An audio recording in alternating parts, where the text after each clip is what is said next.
Dan yang keempat pada kesempatan ini insya Allah kita akan bahas lanjutannya di poin ke-23 dari 70 pelanggaran wanita. Tapi ini masuk di subjudul khusus masalah rumah tangga. Di halaman 45 masalah tidak patuh kepada suami dan membantahnya dengan kuat. Mengeraskan suara di hadapannya. Mengingkari kebaikannya dan mengeluh ya, padanya atau mengeluh tentangnya ya. Baik karena suatu sebab maupun tanpa suatu sebab. Ini nanti akan kita rincikan insya Allah. Saya bacakan dulu.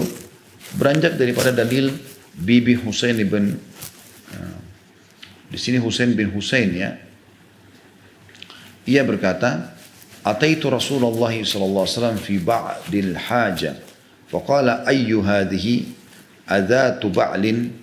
Qultu, "Na'am." Qala, "Kaifa anti lahu?" Qalat, "Ma aluhu illa ma ajaztu anhu." Qala, "Aina anti minhu? Fa innama huwa jannatuki wa naruki." Aku pernah datang kepada Rasulullah sallallahu alaihi wasallam untuk satu keperluan. Maka beliau mengatakan, "Siapa ini yang datang?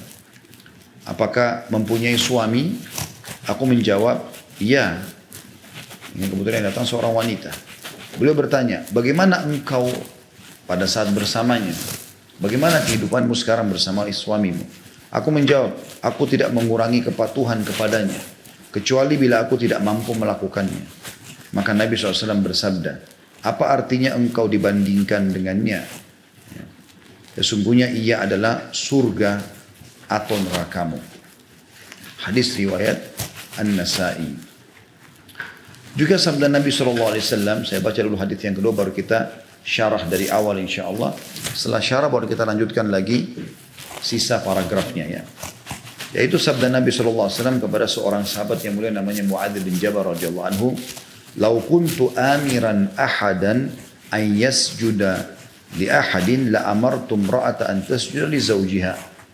Seandainya aku boleh memerintahkan seseorang bersujud kepada selain Allah, maka niscaya aku akan perintahkan agar wanita sujud kepada suaminya. Hadis riwayat Tirmidzi dan juga Ahmad. Baik teman-teman sekalian, terutama ibu-ibu, saudariku muslimah, semoga Allah selalu menjaga anda di atas ketaatannya dan juga menutup hidup anda dengan husnul khatimah. Patuh kepada suami ini adalah perintah Allah Subhanahu wa taala, bukan perintah saya dan bukan juga keinginan suami anda. Tetapi memang perintah dari Tuhan anda. Sebagaimana juga Tuhan anda menetapkan banyak peraturan-peraturan dalam hidup. Seperti misalnya sholat ya, di waktu lagi tidak haid dan tidak sholat di waktu sedang haid dan nifas. Itu kan peraturan. Anda harus tutup aurat. Ya. Anda harus izin kalau keluar sebelum menikah dengan orang tua. Nikah juga harus dengan izin wali. Itu juga pada saat menikah ya, mencari dan patuh, mencari ridho dan patuh kepada suami. Ini bagian daripada syariat Allah Subhanahu wa taala. Allah lah yang telah menjadikan laki-laki yang sekarang berstatus suami ibu adalah orang yang dari dia Anda bisa mendapatkan rahmat Allah Subhanahu wa taala. Sebagaimana kita misalnya kalau kita posisikan sebagai anak, bagaimana Allah menjadikan orang tua kita adalah ajang pahala buat kita. Ya, jadi Allah menjadikan mereka-mereka ini, mau orang tua kita adalah orang soleh dan soleha, suami istri, ataupun orang fasik, orang jahat, bahkan orang kafir pun, tetap Allah membuat ada variabel hukum yang tersambung di situ, yang membuat kita bisa panen pahala. Ini dulu dalam mukaddimah kita. Jadi sebenarnya kasuistik kalau kita bahas judul pentingnya atau kewajiban patuh seorang istri pada suaminya, itu adalah perintah Allah kepada anda wahai setiap muslimah. Allah menginginkan anda patuh kepadanya. Bukan masalah suami, tapi karena perintah Allah Subhanahu wa ta'ala. Apakah anda sudah tahu teman-teman sekalian, sujud ke Ka'bah itu bukan karena Ka'bahnya, tapi karena perintah Allah Subhanahu wa ta'ala. Itu kan perintah. Jadi bukan karena batunya. Kita enggak sembah Ka'bah. Kita enggak sembah batu. Karena itu adalah bangunan. Tapi karena ada perintah di situ maka kita melakukannya. Ini bentuk kepatuhan kepada Allah Subhanahu wa ta'ala. Setiap wanita, kalau dia belum menikah, maka kunci surganya di kedua orang tuanya, ibu dan ayahnya. Dan kalau dia sudah menikah, maka semua itu pindah kepada suaminya. Anda bisa bayangkan kita atau Anda seorang muslimah lahir dari sperma ayah Anda dan dari sel telur ibu Anda, dan setengah mati mereka sebagai orang tua membesarkan Anda di rumah. Setelah itu Anda menikah, Allah memerintahkan semua bentuk kepatuhan pindah kepada suami. Suami orang asing, siapa dia? Bukan ayah, bukan kakak, bukan paman, bukan orang yang punya jasa dalam hidup. Baru akan memulai kehidupan. Sudah Allah tetapkan sebagai sebuah peraturan, Anda harus patuh dan mencari keridhaannya. Jadi memang Nabi SAW juga mengingatkan agar selalu kalau ingin mau menikah, baik Anda pribadi atau anak Anda atau saudari Anda atau teman Anda yang masih minta saran pun, misalnya untuk diberikan panduan, maka menikah dengan laki-laki yang saleh, yang layak untuk Anda berikan kepatuhan Anda itu. Wasiat Nabi SAW di dalam sebuah hadis yang sahih tentang perempuan tentunya, dan walinya ayahnya ya, tapi fokus pada perempuan. Idza ja'akum man tardawna dinahu wa khuluquhu fazawwijuh. Illam taf'alu takun fitnatun fil ardi wa fasadun kabir. Kalau telah datang kepada kalian wahai para wanita dan walinya wanita atau ayahnya, laki-laki yang kalian ridhoi agama dan akhlaknya, nikahkanlah dia, terima lamarannya. Kalau tidak terjadi kerusakan di muka bumi. Kalau hanya cari ketampanannya, kekayaannya, Anda dapat, tapi Anda tidak akan dapat hal yang lain. Tapi kalau Anda menikah karena agamanya, maka akan aman semuanya. Kapan dia miskin, dia bisa bersabar dan mengajak Anda bersabar. Kapan dia kaya, maka dia pun akan memberikan yang terbaik. Itu sifat orang mukmin. Nah, dia tahu pada saat dia memberikan yang terbaik bagi istrinya, berarti dia juga menjalankan perintah Allah Subhanahu wa taala. Karena ini terjadi unsur timbal balik ya. Seorang suami, seorang istri bisa mengejar surga dari suaminya, seorang istri bisa mengejar seorang suami bisa mengejar surga dari istrinya. Bisa unsur timbal balik. Istri mengejar dari suaminya surga, suami mengejar dari istrinya surga. Kalau istri mengejar dengan kepatuhan dan mencari ridhonya, melayani semua kebutuhannya karena perintah Allah bukan karena dia, sehingga Anda tidak pernah jenuh. Dan seorang suami mengejar surga dari istrinya dengan memenuhi kebutuhannya, memberikan nafkah, makan, minum, segala macam, tidak panen pahala di situ. Karena Nabi SAW menjadikan sedekah seorang suami kepada istrinya adalah pahala yang paling besar, gitu kan. Maka poin pertama yang harus garis bawahi adalah yang menyuruh Anda patuh di sini sebagai judul ceramah kita insyaallah adalah Tuhan Anda, Allah Subhanahu wa taala. Tidak usah lihat lagi siapa suami Anda, tapi apa perintah Allah pada dia, atau perintah Allah ya dari Anda kepada dia gitu. Seperti contoh yang terjadi pada saat Allah Subhanahu wa taala ciptakan Adam alaihissalam. Adam diciptakan dari tanah. Sebelumnya Adam ada malaikat dari cahaya. Mereka makhluk Allah yang tidak pernah bermaksiat kepada Allah. Sifatnya Allah sebutkan dalam surah Tahrim, surah nomor 66 ayat 6. La ya'sunallaha ma amarum wa yaf'aluna ma yu'marun. Surah Tahrim, surah nomor 66 ayat 6. Malaikat-malaikat itu di akhir surah Tahrim ayat 6 ini, mereka tidak pernah bermaksiat kepada Allah. Dan mereka selalu mengerjakan apa yang Allah titahkan. Itu luar biasa sifatnya. Jumlahnya miliaran. Ada jin. Di antaranya iblis juga datang pada saat itu di situ. Naik ke langit, kemudian Allah SWT perintahkan seluruh malaikat dan siapapun ada di situ sujud kepada Adam. Maka semua sujud karena bentuk kepatuhan kepada Allah Subhanahu wa taala kecuali iblis. Di sini teman-teman, bukan sujud karena Adamnya atau bukan sujud karena menyembah Adam, bukan. Karena ada perintah Allah di situ. Semua malaikat yang sudah diciptakan sebelum Adam menerima itu. Kena patuh pada Tuhannya. Tanpa melihat Adam ini bahan bakunya dibuat dari mana, nggak perlu lihat itu. Kecuali iblis, kata Allah, illa iblis aba wastakbar. Kecuali iblis yang sombong. Allah ini sombong, kenapa? Waktu ditanya, ma mana'aka an tasjuda id amartu.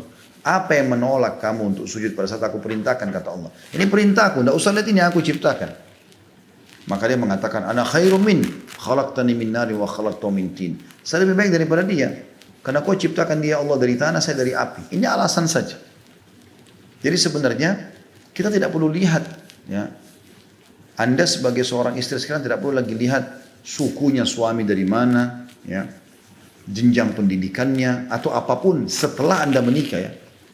Kita bicara setelah menikah, kalau sudah jadi satu suami. Tugas Anda sekarang adalah menghormati dia, melayani dia, mencari ridhonya, sampai Anda meninggal dan Anda mendapatkan surga Allah SWT. Puncak kemudahan mendapatkan pintu surga bagi wanita pada saat status istri. Dari suaminya. Seorang laki-laki yang pada saat dia menikah dengan Anda, langsung juga Allah bebankan kepada dia, harus dari hasil keringatnya, dia harus bekerja untuk memberi Anda makan, minum, pakaian, tempat tinggal, dan transportasi. Disingkat 5 ini dengan nafkah. Seorang suami, seorang istri bisa saja mengatakan begini, siapa laki-laki? Bukan ayah saya, bukan paman saya, bukan kakak saya, bukan adik saya, bukan siapa-siapa. Gitu. Terus tiba-tiba saya harus patuh pada dia. Anda bisa mengatakan itu. Tetapi yang perintahkan Allah Subhanahu wa Ta'ala. Anda disuruh memang pada saat jadi istri, memang memenuhi kebutuhan biologisnya, memenuhi makanan dan minumannya, menjaga rumahnya, mendidik anak-anaknya. Emang sudah begitu. Kita kan kalau menikah kita menjadi pabrik manusia. Maka disatukanlah dua individu ini manusia. Dua manusia ini laki-laki dan perempuan, dua jenis kelamin ini. Dari situ memang diperintahkan Allah SWT. Begitu juga suami bisa mengatakan sebenarnya, kalau kita balik contohnya, supaya lebih mudah difahami, misal suami bisa berkata, siapa perempuan ini? Saya setengah mati banting tulang, kerja dalam sebulan, hasil saya dia yang nikmati. Dia beli makanan, beli minuman, jalan-jalan, nikmati mobil, nikmati ini, nikmati itu. Bahkan yang mayoritas menikmati fasilitas di rumah adalah istri. Dia nikmati AC lebih banyak, dia nikmati makanan lebih banyak. Suami cuma datang pulang kerja nanti malam hari, gitu kan. Besok pagi sudah aktivitas lagi, seperti itulah. Bisa saja dia berkata, siapa orang ini? Kok enak benar dan nikmati hasil keringat saya? Tapi bukan itu yang kita lakukan. Karena yang perintahkan suami untuk memberikan nafkah adalah Allah. Walaupun perempuan itu baru dikenal sekarang. Walaupun perempuan itu baru dikenal. Bahkan Allah SWT mengatakan dalam surah At-Talaq, A'udzubillahi minasyaitonirrajim, askinuhunna min haitsu sakantum. Saya ulangi, askinuhunna min haitsu sakantum min wujdikum wa la tudarruhunna litudayyiqu alaihim. Artinya, tempat tinggalkan para istrimu di tempat yang paling layak yang kau tinggali, yang paling bagus. Kau bisa dapatkan lokasi yang paling bagus, rumah paling nyaman, tempatkan mereka. Dan Allah bilang apa? Jangan sempitkan hati mereka. Ya. Jangan kalian mengganggu mereka, menyempitkan mereka sehingga tidak nyaman. Di rumah nggak ada makanan, nggak ada minuman, bocor sana sini, kepanasan. Padahal dia mampu, kecuali kalau dia tidak mampu. Maka di sini bukan masalah orang ini saya kenal sekarang atau saya kenal baru saya kenal atau sudah lama saya kenal. Tapi kasusnya adalah begitu jadi suami berarti sudah saatnya ada hukum Allah berlengket pada dia. Seperti teman-teman juga gini. Kita begitu melahirkan anak, ibu-ibu punya anak lahir. Kita kan tidak bisa pilih saya mau laki-laki atau saya mau perempuan. Saya mau pilih matanya warna biru misalnya, rambutnya warna coklat. Kita nggak bisa pilih itu, lahir ya ini anakmu. Apa tugas kita? Terima itu. Mau cacat, mau sehat, mau gagah, mau cantik, mau jelek, pokoknya ini anakmu. Tugas kita dari Allah ada. Didik dia, besarkan dia, berikan makanan dan segala macam hal yang harus kita berikan kepada hak anak kita. Berikan nama yang baik, akikahkan dia dan seterusnya. Itu semua ada hak-hak anak-anak sebenarnya dalam bahasanya. Tapi seperti itu yang kita harus lakukan. Ya. Begitu juga kita sebagai anak begitu lahir. Ini orang tuamu, ini ibumu, ini ayahmu. Kita nggak bisa milih. Adakah orang di antara kita bisa milih teman-teman sekalian? Saya nggak mau ibu ini nggak bagus, jelek misalnya. Saya mau ibu yang cantik sana, nggak bisa. Saya mau ayah yang ini, saya nggak mau ayah yang itu karena ayah itu jelek, ayah ini gagah, nggak bisa. Ini ayahmu, ini ibumu. Mau berpendidikan kan, mau tidak kah, mau mirip muka kita, mau enggak. Pokoknya ini ayah ibumu harus bakti. Tugas kita berbuat baik sama mereka. Kan gitu.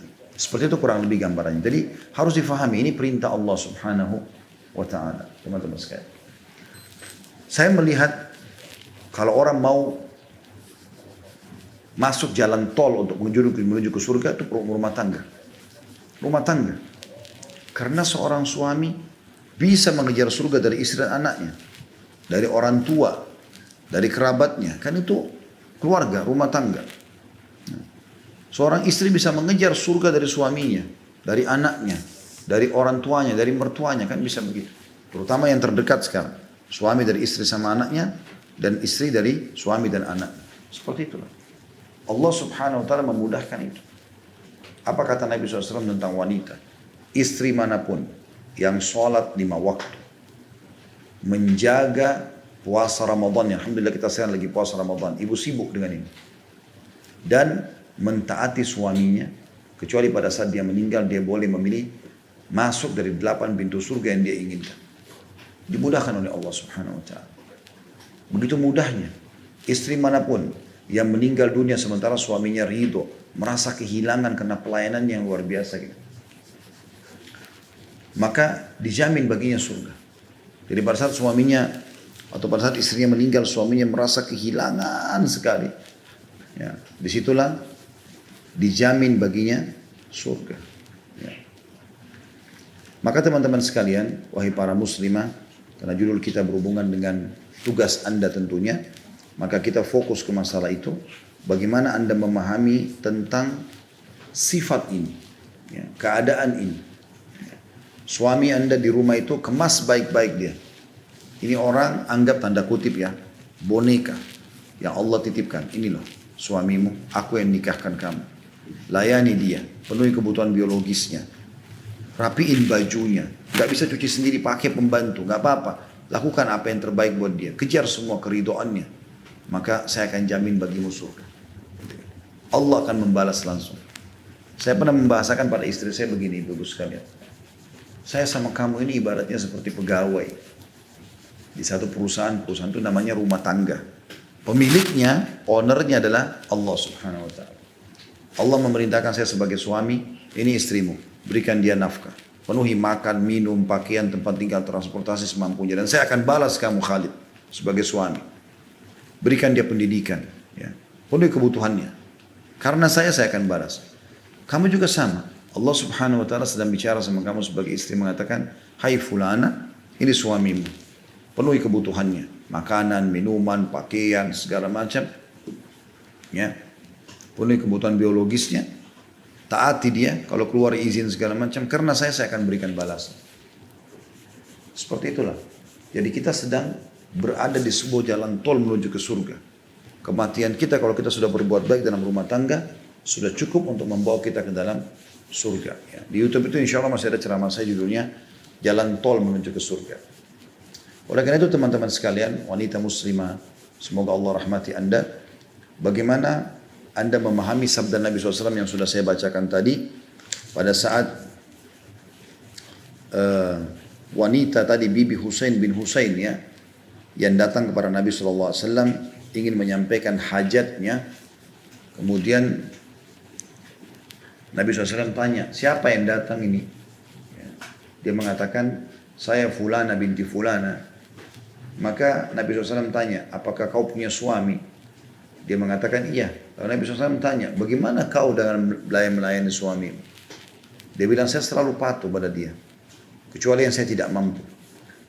Kata Nabi SAW, ya, kamu harus perhatikan baik-baik karena suamimu surgamu atau nerakamu. Artinya biar kau tidak mampu, usahakan kau bisa memampukan diri. Walaupun tidak harus memaksakan diri di sini. Maksudnya di sini dalam arti kata tanda kutip ya. Bagaimana kau berusaha. Jangan hanya karena malas. Saya pernah temukan kasus begini.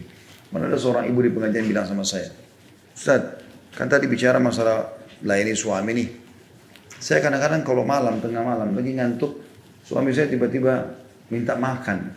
Tapi lagi ngantuk, saya bilang ambil aja sendiri deh. Gitu kan. Saya nggak layani.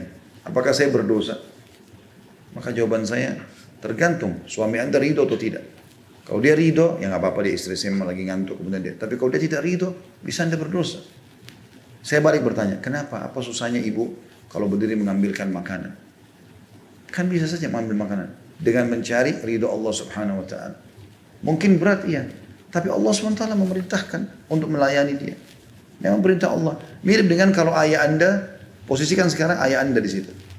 Anda sedang merawat ayah, kemudian ayah bilang, nak, tolong nak, ayah lagi lapar, ambilin. Anda ambilin nggak makanan? Kalau malam-malam walaupun ngantuk. Kalau Anda anak yang bakti, pasti Anda akan mengambilkan, kan begitu? Nah begitu juga dengan suami di sini. Begitu juga dengan suami, ya. Sama poinnya. Sampai pernah ada wanita datang kepada Aisyah radhiyallahu anha lalu berkata, ya Ummul Mukminin Aisyah, Apakah kami berdosa kalau kami dipanggil oleh suami kami untuk melayani? Maksudnya biologis ini ya. Tapi kami lagi sedang marah, lagi nggak mood, gitu kan. Apa kata Aisyah? Iya. Dan ketahuilah kalau seseorang di antara kalian di atas untanya, kemudian dia ya, sudah mau pergi, suaminya panggil, maka dia harus datang menjawabnya.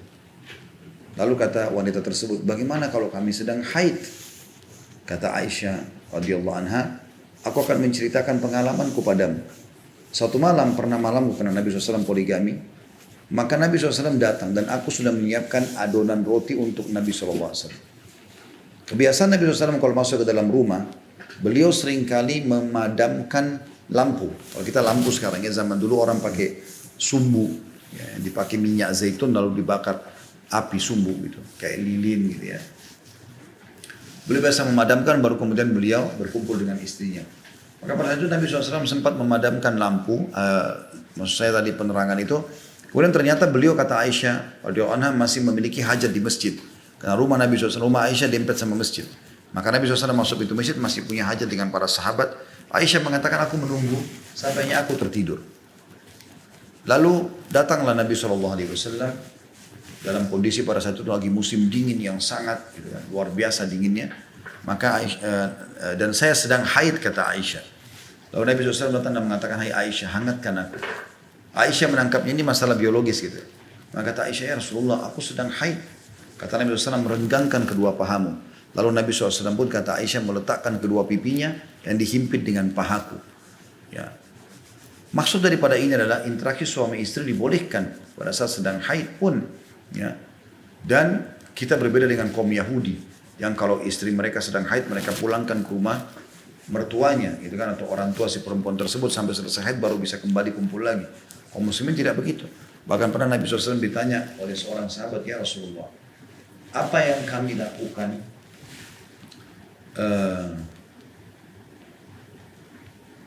kalau seandainya istri kami sedang haid, apa yang bisa kami lakukan?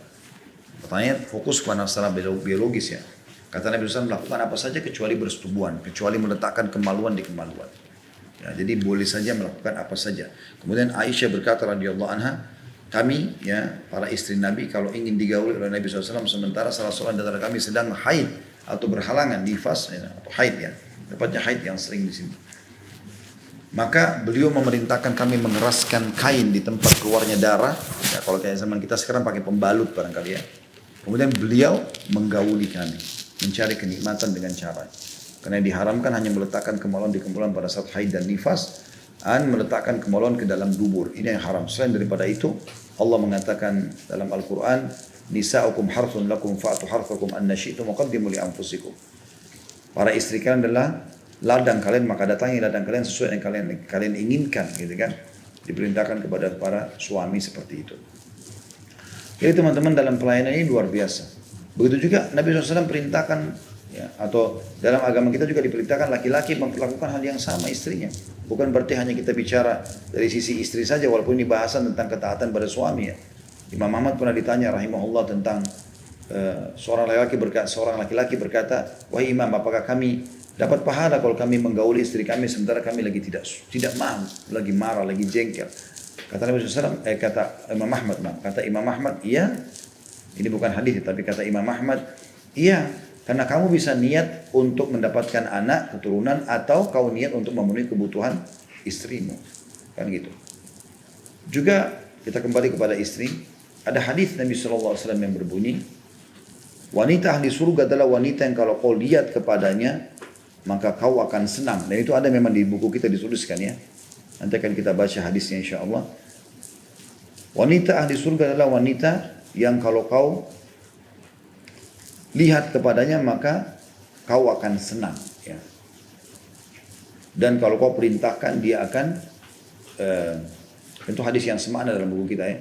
Dan kalau kau perintahkan dia akan patuh, dan kalau kau lagi tidak ada maka dia akan menjaga kehormatannya, maksudnya tidak berselingkuh. Itu yang dimaksudkan di sini. Jadi memang hak suami itu sangat tinggi di sisi Allah Subhanahu wa taala. Maka wahai saudariku muslimah, kejarlah surga dari suami-suami Anda. Di sini dari hadis yang kedua juga sangat luar biasa. Muadz bin Jabal radhiyallahu anhu, sahabat Nabi yang mulia, pulang dari negeri Yaman pada saat itu mendakwahi orang-orang di sana. Ternyata begitu sampai Madinah tiba-tiba sujud di bawah kaki Nabi. Gak mau angkat kepalanya. Nabi SAW mengatakan, "Ma hadza ya Muadz? Apa yang kau lakukan hai Muadz?" Kata Muadz, "Ya Rasulullah, di Yaman kalau orang menghormati seseorang, maka dia sujud di kakinya. Dan saya melihat anda paling layak orang saya sujudi." Maka Nabi SAW ucapkan kalimat ini, "Tidak hai Muadz, seandainya aku boleh memerintahkan seseorang sujud kepada selain Allah, niscaya aku akan suruh wanita sujud kepada suaminya." Apakah anda tahu teman-teman, sujud itu hanya untuk Allah. Dan sujud ini adalah sebuah gerakan yang sangat menghinakan diri. Kita meletakkan dahi dan hidung kita di tanah, ya, menundukkan seluruh tubuh kita. Itu bentuk penghinaan, gitu kan? Dan hanya boleh kita berikan kepada Allah Subhanahu wa taala. Tapi Nabi SAW mengatakan, kalau boleh orang sujud kepada selain Allah, aku akan suruh suami atau istri untuk sujud kepada suaminya. Ini maknanya, bobotnya luar biasa gitu ya. Kita baca selanjutnya supaya lebih jelas bahasan kita insya Allah. Hak suami terhadap istrinya sangat besar dan ketaatan kepadanya adalah wajib. Sekarang saya lanjutkan paragraf selanjutnya ibu-ibu ya, halaman 47 ya. Hak suami terhadap istrinya sangat besar dan ketaatan kepadanya adalah wajib. Namun, mengapa sebagian wanita meremehkan kewajiban terhadap suaminya dan tidak mentaatinya? Bahkan terkadang ia tidur dalam keadaan suaminya tidak ridho kepadanya.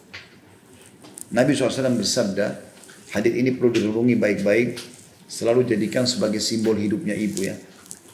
Thalathun la tujawidu salatuhum adhanahum, al-abdul abiqu hatta yarji', wa imra'atun batat wa zawjuha 'alaiha sakhit, wa imamu qaumin wa hum lahu karihun.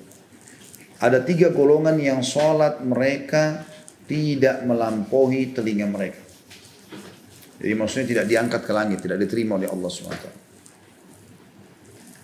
Yaitu, betul ada riwayat lain berbunyi, ada 3 golongan yang tidak Allah terima amal wajib dan amal sunnahnya. Yang pertama adalah hamba sahaya yang melarikan diri dari tuannya hingga dia kembali. Itu ada bahasan sendiri ya. Hamba sahaya ini adalah orang-orang yang didapatkan dari peperangan atau pasar budak. Zaman dulu ada itu diperjualbelikan. Dan dia kalau sudah dimiliki oleh majikannya, dia nggak boleh sembarangan pergi meninggalkan majikannya, nggak boleh. Dia harus bersabar sampai nanti dia bisa tebus dirinya atau dia malah dibebaskan oleh majikannya, gitu kan. Tapi ini ada bahasan sendiri, saya tidak bahas. Sekarang kita pindah yang kedua, golongan yang Allah tidak terima amal wajib dan sunnahnya, yaitu wanita yang menghabiskan malamnya dalam keadaan suaminya tidak ridho kepadanya atau marah kepadanya. Jadi ini jadi saksi bahasan kita, maka saya sarankan ibu-ibu sekalian jangan pernah menginapkan masalah. Ada masalah apapun, langsung diskusikan sama suami. Bicara baik-baik, minta sarannya, minta keridoannya, gitu kan. Nanti kita akan baca setelah ini hadisnya tentang masalah itu ya, insya Allah yang setelah ini nanti. Jadi di sini dilarang, bahkan bisa menyebabkan ibu biar sholat 1000 rakaat pun tidak diterima sama Allah SWT. Bukan cuma itu, sholat wajib pun Allah tidak terima. Allah nggak terima, gitu kan. Itu selama suaminya marah dan tertidur dalam kondisi marah itu. Dan yang ketiga, imam suatu kaum sementara mereka tidak menyukainya. Maksudnya imam sholat tapi orang-orang jadi makmum nggak suka, dia paksakan diri. Kata penulis sebaliknya, Allah Subhanahu wa taala telah menyediakan pahala besar bagi wanita yang tidak tidur melainkan dalam keadaan suaminya ridho kepadanya. Bahkan meskipun dirinya telah dizalimi. Ini berat ini. Dia yang terzalimi, dia yang minta ridho suaminya. Nanti saya jelaskan itu insyaallah. Dan suaminya yang salah mengenai haknya dan menzaliminya. Rasulullah SAW bersabda, "Ala ukhbirukum binisaikum min ahlil jannah? Al-wadudul waludul a'ud." Ya, a'ud. Di sini dikatakan al-wadudul walud al-a'ud. Allati idza zulimat qalat hadhihi yadi fi yadik la adhuku gamdan hatta tarda. Maukah aku kabarkan kepada kalian, kata Nabi SAW, tentang wanita-wanita kalian yang termasuk ahli surga. Ini resepnya. Mau masuk surga, ini resepnya. Sudah bersuami, itu sudah kata kunci yang pertama. Selanjutnya kata Nabi SAW, yaitu yang penuh dengan kasih. Tahu kasih seperti apa ibu-ibu sekalian? Selalu prihatin, selalu merasa ingin berbagi, selalu mengasihani. Itu kasih. Dan kasih itu punya kelebihan. Kalau dia memberi, dia tidak mau balasan. Itu namanya orang yang berkasih. Kata Nabi SAW, yaitu yang penuh kasih. Bukan cuma pengasih, ya, tapi penuh kasih. Selalu merasa kepeduliannya tinggi, perhatiannya tinggi. Jadi selain istri, dia juga ini yang kedua sifatnya. Yang ketiga, banyak anak. Ya. Banyak anak di sini maksudnya adalah memang suka memiliki anak. Dengan banyaknya anak, berarti maka bahkan banyak orang yang mendoakan dia, makan banyak generasi penerus dia. Karena kalau dia besar, anaknya mendoakan dia, bahkan dalam pelayanan dia harus, anak-anak harus mendahulukan ibunya kan gitu. Dan setiap kali dia melahirkan, kalau dia pun sampai meninggal, dia mati syahid. Maka kata sebagian ulama berarti menandakan kalau dia sedang hamil, dia mendapatkan pahala seperti mujahid kan gitu. Itu yang ketiga, dia menjadi seorang istri, tidak sebut dalam hadis ini, tapi ini kan harus istri dulu ya. Kemudian yang kedua, penuh dengan kasih, sudah saya jelaskan. Banyak anak, yang ketiga. Yang keempat, kembali kepada suaminya. Apa kembali pada suami? Maksudnya apa ibu-ibu sekalian? Selalu suaminya didahulukan. Ayo kita keluar yuk, saya tanya suami saya dulu. Ayo kita begini yuk, saya tanya suami saya dulu. Terserah suami saya. Apa saja keputusannya saya setuju. Begitu. Ini Nabi sudah sebutkan wanita ahli surga. Begitu dia menikah, suaminya sudah selesai. Gak ada yang lain. Gak ada yang lain. Saya punya seorang teman. Beliau doktor di Universitas Imam di Riyadh. Sampai dia mohon sama saya mau nikah sama orang Indonesia waktu itu. Dia bilang, ya akhi, saya pulang dari Jakarta ke Riyadh 8 jam naik pesawat.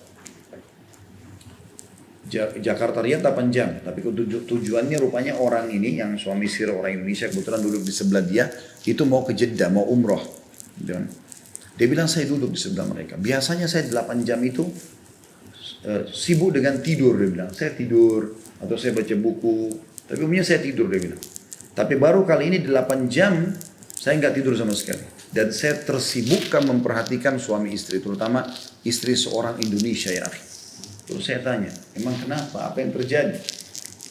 Dia bilang, saya begitu naik pesawat, langsung tertarik melihat perbuatan seorang ibu, dia bilang. Suaminya duduk. Selama 8 jam suaminya jarang berbicara kecuali sama dia saja. Dan ibu ini 8 jam gak tidur sedikit pun. Dia sibuk lihat muka suaminya. Sebentar apa yang dilapkan di wajahnya. Sebentar diajak ngomong. Kadang-kadang bahkan suaminya belum ngomong, dia udah tahu suaminya mau apa. Dia udah berdiri ngambil teh, dicampur susu, ambilin air. 8 jam sibuk mencari pahala dari suaminya.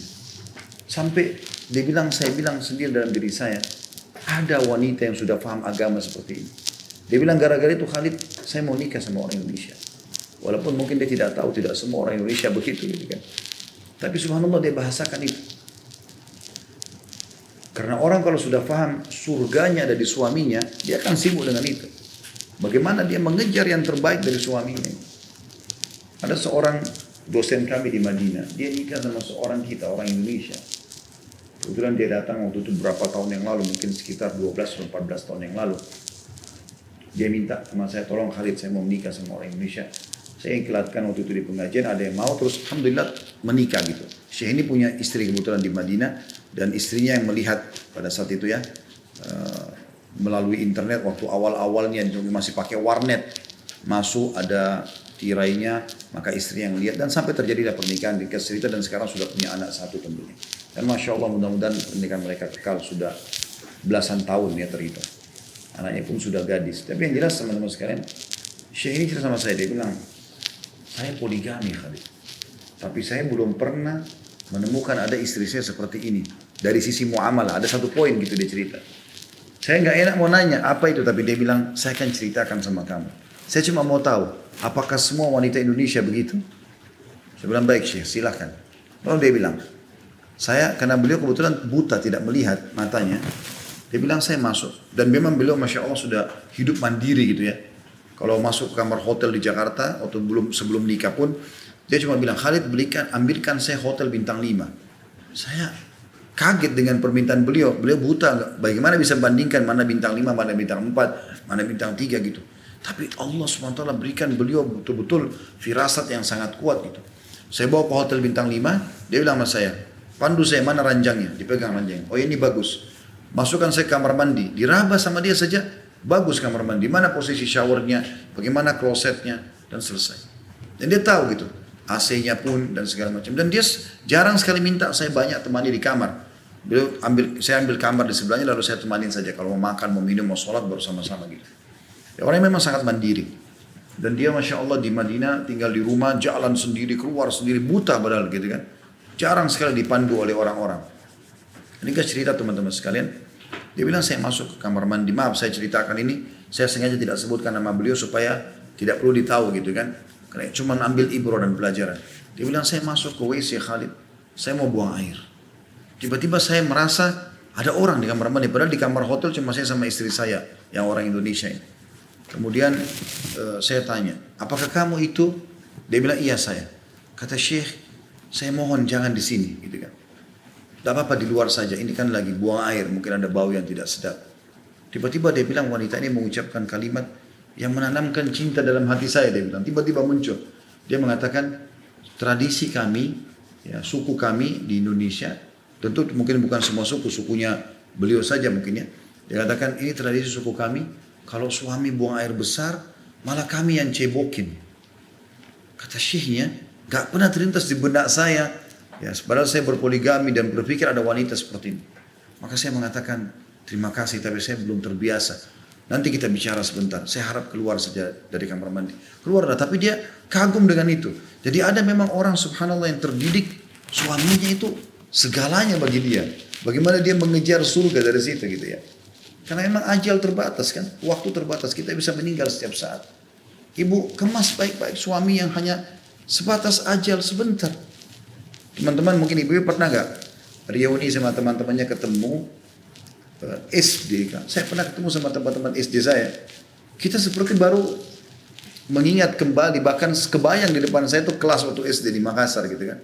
Oh ingat gak waktu di SD dulu, kamu duduk di sini ngomong segala macam. Kadang-kadang pulpen yang pernah kita perebutkan teringat semua gitu kan.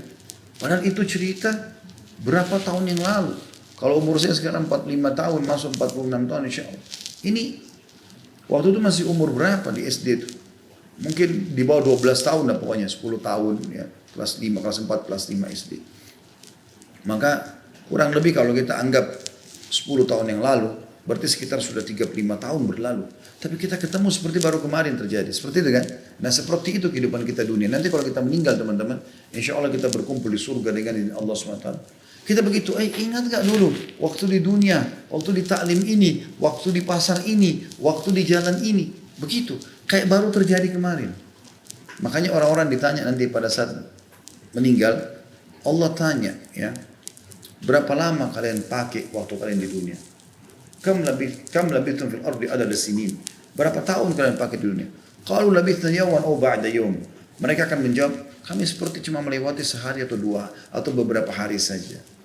Cuma sebentar ukhti berbakti dengan dia. Cuma sebentar. Dan hadits ini yang mengatakan wanita ahli surga, saya akan rincikan sifat-sifatnya. Ya, selain memang dia jadi istri, juga dia berkasih. Ibu selalu, mungkin ibu bisa praktikin seperti contoh kasus anak mungkin lebih gampang ya. Bagaimana sih ibu merasa kalau anaknya sudah depan matanya, berpikir dengan sifat kasih yang muncul. Anak saya sudah makan belum? Sudah makan belum nak? Kalau makan sini ibu yang suapin. Tadi enak gak makanannya? Mau apa lagi sayang? Kan banyak kita bahasakan kan? Itu bentuk kasih itu. Pertanyaannya, ibu lakukan gak pada suami? Bahkan mungkin ada banyak di antara muslimah sibuk dengan makanan, suaminya pulang di rumah ada makanan gak? Gak ada, sudah habis. Berapa kali saya temukan suami mengeluh begitu? Dia sudah setengah mati bekerja, gajinya pas-pasan, pulang ke rumah habis semua makanan. Belum lagi kadang-kadang jengkel sedikit saja sudah cukup membuat tidak masak, cemberut, membuang muka. Ini semua jauh. Mana sifat kasihmu? Kasih itu teman-teman selalu peduli dan ingin memberi yang terbaik. Bahkan saya bilang tadi salah satu makna kasih tidak berharap balasan. Memang dia kejar itu sifat kasih. Ya. Salah satu ciri wanita pengasih itu tidak pernah mukul anaknya. Dia sangat mendahulukan kasih sayangnya. Gak tega gitu loh mau mukul. Sama mirip gak tega mau bebankan suami. Ada salah satu, saya sebutkan kakak saya, jazakallah khair, seorang wanita yang jadi buah bibir di keluarga kami. Sampai ayah saya pun mengatakan, anak ini ahli surga. Dia tidak pernah sampai sekarang sudah menikah mungkin 30 tahun lebih, gak pernah bebankan suaminya apa-apa. Yang penting dia ada rumah disiapin, alhamdulillah. Dikasih uang, dia belanja masak. Begitu, hidupnya begitu aja. Standar aja begitu terus. Gak pernah tuntut apa-apa. Suaminya mampu belikan mobil, enggak usah. Udah itu mobil aja dipakai. Dia selalu gitu. Bukan ibu tidak boleh ada mobil, tidak. Tapi saya membahasakan kondisi itu. Terus saja dia berlalu dan memang betul. Suaminya pun merasa malu dengan dia. Karena gak pernah ada tuntutan gitu loh. Selalu saja berjalan, iya sudah, iya dimudahkan. Maka suaminya pun mungkin mau melakukan satu pelanggaran gak enak. Selalu coba kasih yang terbaik. Maka kadang-kadang suaminya itu kalau makan apa-apa, dikasih, udah saya bawa pulang, biar makan sama, disebutlah nama kakak saya itu. Karena dia merasa istrinya luar biasa gitu sama dia. Terjadilah itu, teman-teman sekalian. Rupanya memang bentuk kasih ini kalau ada, betul-betul melahirkan respon yang sama. Kasih itu kalau kita berikan, ya kita memberikan kepedulian, perhatian, ya pengorbanan, tanpa berharap balas, maka yang terjadi unsur yang sama. Sebagaimana kita kalau berharap balasan, maka terjadi juga unsur yang sama. Seperti itu kan. Terus selanjutnya banyak anak, nanti akan kita bahas ini. Ada poin setelahnya insya Allah pertemuan akan datang. Tentang masalah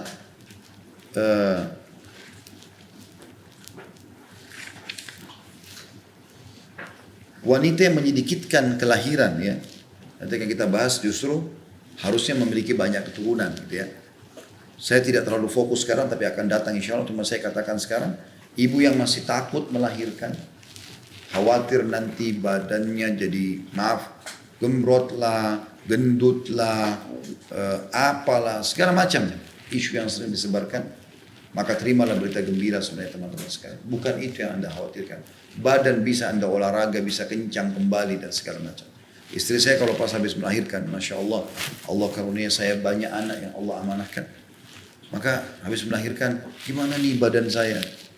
Terus saya bilang, silakan mau dirawat apa boleh. Tapi apa yang harus dipikirkan? Ya baru melahirkan gitu. Saya bilang coba pertemukan antara badan yang dirasa sekarang berat ini dan memang butuh proses dalam menurunkannya. Dengan ini baby, lihat bayi ini yang kita Allah karuniakan. Mukanya lucu, tangisannya pun menghibur, senyumannya, sedikit dia keluarin suara kita kayak luar biasa. Kayak diajak ngomong sama dia, padahal mungkin dia tidak ngomong gitu kan. Tidak ketemu antara mualnya, tidak ketemu dengan antara ngidamnya, tidak ketemu dengan antara apalah pengorbanan pada saat beberapa saat melahirkan dengan keluar manusia yang setiap lihat mukanya kita merasa tentram, bahagia. Saya saja sebagai laki-laki lihat anak saya merasa tentram sekali. Bagaimana dengan perempuan yang keluar dari rahimnya bayi itu? Belum lagi kalau sudah mulai ngomong, lucu, ngoceh, istri saya selalu tiap hari bahannya ini loh dikirimin cuplikan, dikirimin gambar. Jadi anak-anak sebuah hiburan. Belum lagi saya bilang ini masih belum. Kalau mereka besar, mereka akan berbakti sama kamu. Luar biasa. Mereka akan berbakti, memenuhi kebutuhan, memperhatikan, mendoakan, membangga-banggakan kita, bahkan juga membuat kita bangga. Kan begitu. Dan juga ada namanya peremajahan rahim. Allah Subhanahu wa taala tidak mungkin ibu-ibu sekalian membuat Anda melahirkan dan bukan suami. Kan bisa saja Allah buat suami istri dua-dua melahirkan, bisa saja. Kalau Allah mau, Allah buat istri melahirkan, suami melahirkan dari dua belah pihak gitu kan. Sehingga berimbang ini kan. Tapi enggak, Allah cuma kasih Anda perempuan. Maka Allah membuat ada siklus haid. Nah, siklus haid itu dalam pandangan ya spiritualnya itu sebenarnya dia sedang meremajakan rahim seorang wanita yang nanti akan jadi tempat manusia keluar. Puncak daripada peremajaan rahim yang juga akan menyebarkan permajaan ke wajah, ke tubuh, ke kulit, ke mata, ke rambut adalah nifas. Justru pada saat Anda selesai melahirkan. Itu justru puncak permajaan. Maaf, payudara Anda secara alami akan membesar, berisi dengan kantong ASI, dan itu adalah permajaan. Kulit Anda akan terkelupas, rambut akan gugur, kemudian tumbuh yang baru semuanya. Itu kan terjadi. Anda akhirnya minum vitamin-vitamin untuk kesehatan bayi, juga otomatis untuk Anda sebagai ibu hamil. Anda akan minum susu. Ada sesuatu di situ. Allah titipkan anak, tapi Allah titipkan juga sesuatu pada Anda. Saya temukan, dan mungkin ibu-ibu juga bisa temukan nenek-nenek kita yang sudah tua-tua dulu ya. Saya temukan anak mereka 16. Itu ada satu kakak saya di Surabaya menikah dengan anak paling bungsu. Suami dulu adalah anak yang paling bungsu. Kalau saya tidak salah, bersaudara 12 atau 16 ya. Kalau hidup semua mungkin sekitar 16 atau 18 gitu. Yang hidup mungkin sekarang 12 kalau tidak salah. Saudara adik kakak. Itu Masya Allah, ibunya sama ayahnya, dua-duanya matanya terang. Ibunya terutama. Ayahnya meninggal duluan ayahnya. Jadi mertua kakak saya. Itu sampai kalau ibunya jalan sama kakak ipar kakak saya yang paling tua, dikira suami istri. Karena anak dia yang paling tua sudah putih semua rambutnya gitu. Beda-beda sekian tahun karena memang kan menikah muda. Tapi Masya Allah saya lihat sendiri matanya terang. Fisiknya kuat. Bahkan sampai kakak saya cerita, mertuanya itu sampai umur 60 tahun masih haid. Masih seperti subur gitu. Allah SWT berikan. Dan luar biasa pada saat terakhir beliau sudah meninggal rahimahullah. Sebelum meninggal saya tahu sendiri. Sedikit saja nggak enak badan, anaknya bolak-balik datang, yang ini bawain buahan, yang ini bawa ini, berlomba-lomba bawa ke rumah sakit, berlomba-lomba bergantikan bajunya, luar biasa. Allah berikan kebahagiaan, dan ternyata fisiknya Allah berikan kekuatan. Terbalik orang yang ya, menahan diri, tidak mau punya anak segala macam, dia bisa sebenarnya bukan mandul, tapi dia tidak mau, maka itu jadi masalah buat dia. Ya, itu jadi masalah buat dia.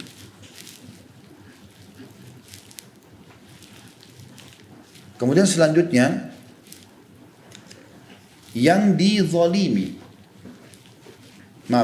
kembali pada suaminya, artinya selalu melibatkan suami dalam segala hal, ya. Meminta saran-sarannya, dan jika dizalimi ia mengatakan ini tanganku di atas tanganmu, aku tidak dapat memejamkan mata hingga engkau ridho. Apa yang dimaksud di sini teman-teman sekalian? Yang dimaksud di sini sebagai penutup dalam bahasan kita adalah Anda harus mengenal karakter suami atau karakter laki-laki. Mungkin saya pernah sampaikan tapi saya ingatkan kembali. Karakter laki-laki yang dimaksud di sini adalah Anda perlu mengetahui saya dan suami Anda semuanya, wahai muslimah, itu kami diciptakan memang untuk alam luar. Makanya laki-laki disuruh sholat berjamaah di masjid, nantar jenazah, cari nafkah, jihad, ya. Semua di luar rumah. Anda perempuan dikasih melahirkan, ya. Sholat di rumah lebih afdal, gitu kan. Anda dibuat memang suka dengan nata-nata, dengan masak-masak dan segala macam. Memang begitu. Maka sifat laki-laki itu, karena dia di alam luar, maka dia harus punya sifat defense, pertahanan yang sangat kuat. Orang kalau punya sifat defense yang kuat, kalau dia diserang dia akan menyerang atau dia akan bertahan dengan kuat. Ternyata rahasia daripada sabda Nabi SAW, kalau dia dizalimi, ya seakan-akan secara zahir perempuan di sini justru yang terzalimi ya. Maka dia datang ke suaminya lalu pegang tangan suaminya, saya nggak bisa menjamkan mata sampai kau ridho. Ternyata ini cara yang paling luar biasa efektif yang melunakkan hati suami, melunakkan hati suami. Seperti itu memang. Bagaimana hati suami lunak di situ. Dengan cara inilah hati suami akan lunak. Ya, dengan cara ini suami akhirnya akan mengatakan tidak, saya yang salah. Dia akan akui kesalahannya. Allahu a'lam.